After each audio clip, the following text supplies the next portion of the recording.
제가 저번에 그런 이야기 했잖아요. 아, 지금 이 세상이 노말틱을 밀어주고 있다 라고 생각이 들 정도로 2주 전에는 KT가 컨텐츠를 물어다줘. 저번 주에는 일본에서 컨텐츠를 물어다줘. 이번 주는요, 미국에서 컨텐츠를 물어다 주셨습니다.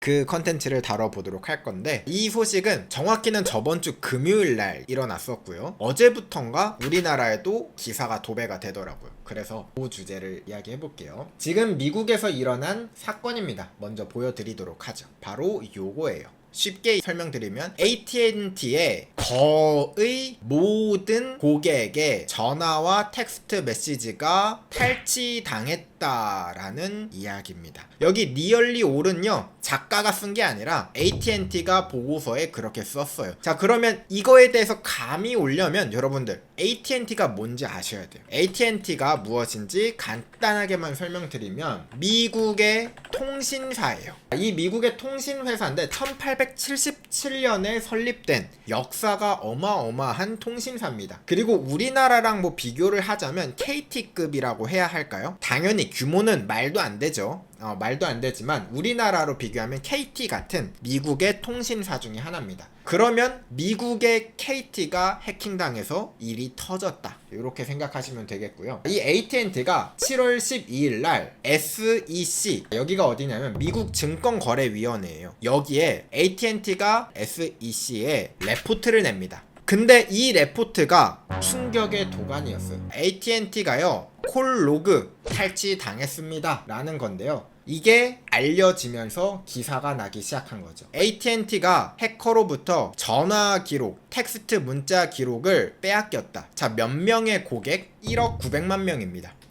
규모, 스케일이 다르죠. 1억 명이 넘는 고객 정보가 유출이 되는 사건이 발생했습니다. 그게 이번에 알려지게 된 케이스예요. 이 보고서를 기반으로 제가 설명을 드리자면, 정확히는 2024년 4월 19일 날 해킹 당한 걸 알게 되었다고 합니다. AT&T가 지난 금요일 날 레포트를 냈는데, 그 레포트를 보면 저희가 사실 2024년 4월 19일에 이 정보가 유출되었다는 걸 알게 되었습니다. 그리고 저희가 조사를 해보니까요, 4월 14일과 4월 25일 이 사이에 데이터를 빼갔더라고요. 그래서 엄청 난리가 난 겁니다. 사실 따지고 보면 엄청 민감한 거긴 해요. 근데 제가 조금 더 객관적으로 정확하게 설명을 드리자면 오해가 있으실 수 있어요. 어떤 오해냐? 아니, 미국에 1억 명의 국민이 있을 텐데 1억 명의 국민의 개인정보가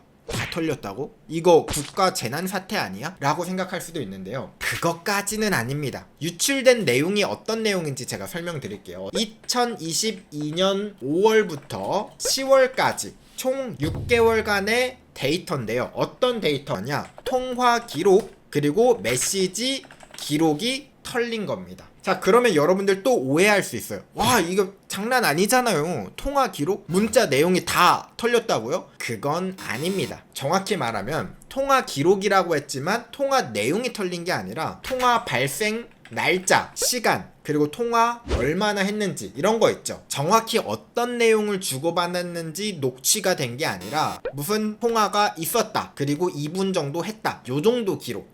통화의 로그죠. 메시지 기록은 또 어떤 게 털렸냐? 어떤 문자 내용이 털린 게 아니라 문자 전송 날짜, 시간, 그리고 주고받은 상대 전화 번호, 요 정도가 털린 거예요. 근데 여기에서 또 재밌는 내용들이 많거든요. 어떤 내용이었냐면, 제가 이렇게 분명하게 이야기 드린 이유는 무엇이냐? 미국 국민의 사회보장 번호, 그러니까 우리나라로 치면 주민등록번호, 이름, 뭐 이런 민감한 개인정보는 없었어요. 물론 이것도 민감한 정보라고 하면 뭐 민감할 수 있지만 특정 인물을 식별할 수 있는 번호 있죠? 그런 것들은 유출되어 있지 않다. 다행스러운 거죠. 근데 여러분들 여기서 궁금한 내용이 몇 가지가 있을 거예요. 그 중에 하나, 이걸 겁니다. 19일에 해킹당한 걸 알게 됐는데 이걸 왜 지금 공개했을까? 궁금하지 않을까요?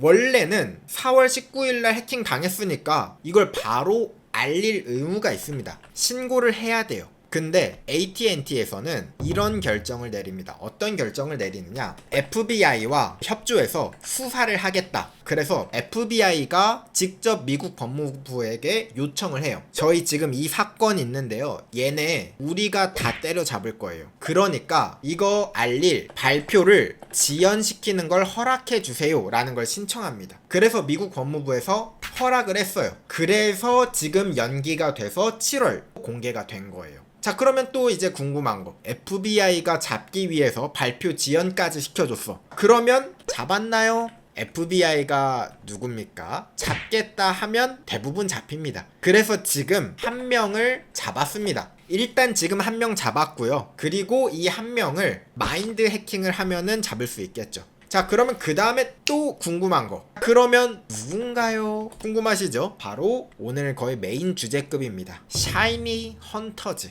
해킹 그룹이 있습니다. 이 그룹이 해킹을 한 거였어요. 그러면 이 내력도 조금 이야기를 드리자면 이 샤이니 헌터즈는 이 정보를 해킹한 다음에 AT&T에 연락을 합니다. 컨택을 해요. 그래서 뭘 하겠어요? 해커들이니까 당연히 합의금. 당연하죠. 이 샤이니 헌터즈는 범죄자들이기 때문에 이걸 가지고 협박을 하겠죠.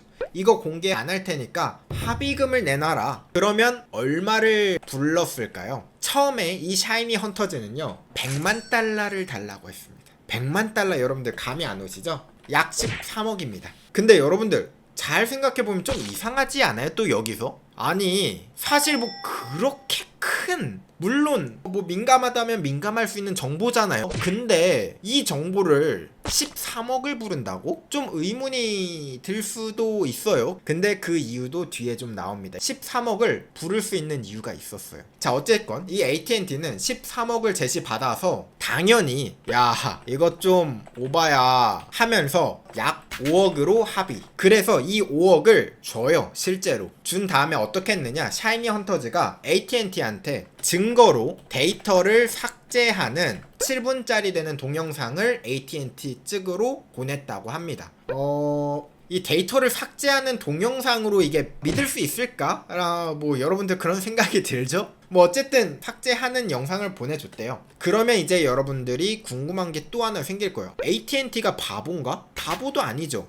왜 5억으로 합의를 하고 5억을 왜 줬냐? 여러분들이 그런 생각을 할 거예요. 사실이요. AT&T와 샤이니 헌터즈는 구면이었어요. 서로 사실 전에 사이버 세계에서 본 적이 있습니다. 자, 이 샤이니 헌터즈는 다크웹 세상에서 개인정보 유출 쪽으로 굉장히 유명한 해킹 그룹 중에 하나거든요. 이 AT&T와의 인연이 어디에서 시작되었는가? 바로 2021년입니다. 샤이니 헌터즈가 AT&T의 고객 정보 7,300만 건을 탈취해 가요. 근데 지금보다 더 심각한 상황이었어요. 어떤 상황이었냐? 이때 가져갔던 정보에는요 사회보장번호가 있었어요. 민감한 개인정보들 있죠. 이름, 뭐 전화번호, 주소 이런 민감한 정보들이 포함되어 있는 정보 7,300만 건이 털린 거예요. 이거 생각보다 굉장히 큽니다. 그리고 이걸 어떻게 이야기를 했느냐? 샤이니 헌터즈가 다크웹에 올려버립니다. 이게 실제로 다크웹에서 유명한 개인정보를 유출하는 그 커뮤니티거든요. 여기에서 보면 AT&T 데이터라고 해서 7,300만 건을 경매에 붙여요.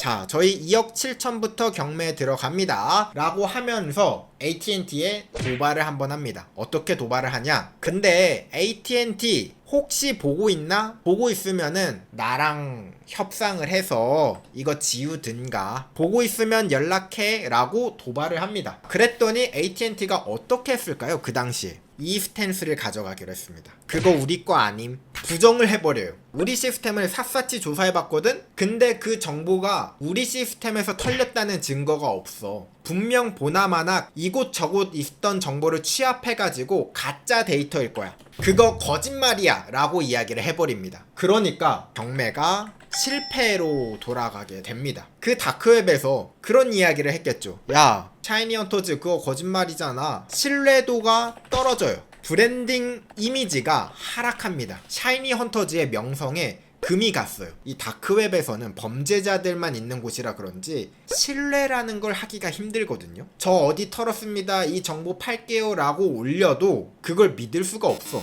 여러분들이 아마 돈 주고 사도 가짜 데이터일 가능성이 매우 매우 큽니다. 근데 여기에서 이렇게까지 말을 하니까 당연히 가짜 해킹 그룹 중 하나겠지 라고 낙인이 찍혀버려요. 자, 그러면 샤이니 헌터즈가 어떻게 할까요? AT&T한테 야 이거 진짜라고, 야 이거 나 유출한다, 나 올려? 막 이랬는데 AT&T가 본 척도 안 해. 그러니까 샤이니 헌터즈가 그 당시에 엄청 좌절을 했습니다. 그래서 샤이니 헌터즈는 어때요? 이거 겨우 구했는데 이거 어떻게든 팔아야 되잖아요. 그래서 다크웹에 헐값에 이곳저곳 팝니다. 어쨌든 다크웹에서 이렇게 해서 이 데이터가 그냥 아는 사람들끼리만 뿌려지고 공유되는 정도에서 그쳤거든요. 근데 올해 2024년 3월에 큰 대형 사건이 터집니다. 자, 어떤 사건이냐? 샤이니 헌터즈가 해킹했던 그 자료를 누군가는 샀을 거 아니에요? 이거를 누가 다크웹에서 무료로 업로드를 해버립니다. 바로 메이저 넬슨이라는 사람이었는데요. 여기 보면 샤이니 헌터즈가 해킹한 AT&T 데이터를 무료 나눔해요 하면서 전부 다 올려버려요. 근데 AT&T가 처음에 아니라고 했잖아요. 저 가짜라고 했잖아요. 그래서 AT&T가 우리 거 아닐 거예요, 아닙니다, 발악을 합니다. 아니에요 라고 이야기했는데 사실로 드러났죠.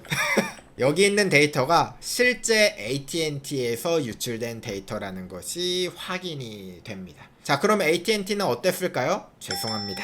네, 사과를 하게 된 거죠. 그래서 그 일로 AT&T 고객 개인정보 데이터 유출의 집단 소송이 지금 한창인 상황이었어요. 자, 그 상황에서 샤이니 헌터즈가 다시 돌아온 겁니다. 다시 돌아와서 야 우리가 저번에 일도 있었고 그치? 13억이면 이제 적당할 것 같은데 이제 별거 아닌 데이터긴 해. 근데 상황이 다르죠. 저번에는 AT&T가 굉장히 구박을 줬는데 AT&T 입장에서는 이 전화, 메시지 기록이긴 하지만 혹시 또 모르잖아요. 얘네가 무슨 정보를 가지고 있을지 몰라. 협상을 안 할 수가 없는 거죠. 그래서 어쩔 수 없이 협상을 한 겁니다. 근데 여기에서 이제 그 다음으로 여러분들이 궁금한 거는 아니 샤이니 헌터즈 뭐야? 어떻게 해킹한 거야? 궁금하시죠? 자, 이제 그 궁금증 이야기 드리도록 하겠습니다.